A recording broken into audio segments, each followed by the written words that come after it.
le contenu et la forme. Reconnaissons-le, lorsqu'un ami vient nous exposer son problème, nous allons être attentifs à ce qu'il nous raconte, à son histoire. Et c'est important, bien sûr, d'entendre ce que l'autre nous raconte. Mais on risquerait d'être emporté par l'histoire en oubliant que la façon dont il la raconte est au moins aussi important, sinon plus. Car vous savez, en communication, on va dire au moins les 3/4 de la communication sont du non-verbal.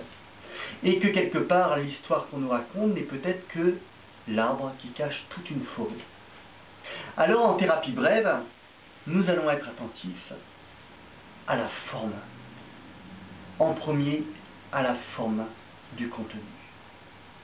Cette forme qui va s'exprimer dans mon regard, dans mes émotions, ma respiration, ma déglutition, les mouvements oculaires, ma posture, les mots que j'emploie ou ceux que je vais omettre, les silences, l'accélération, toutes ces choses-là qui sont la forme et qu'on pourrait penser superficielles.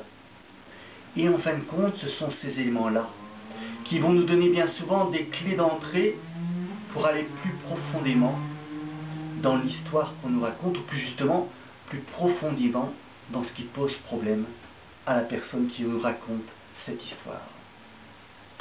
Alors, ne soyez pas étonnés, effectivement, même si l'histoire d'une personne et de chacun de nous est capitale, importante, pour mieux répondre à cette personne, en thérapie brève, nous aurons le souci de cette précision, de la forme, de la façon dont la personne nous raconte son histoire.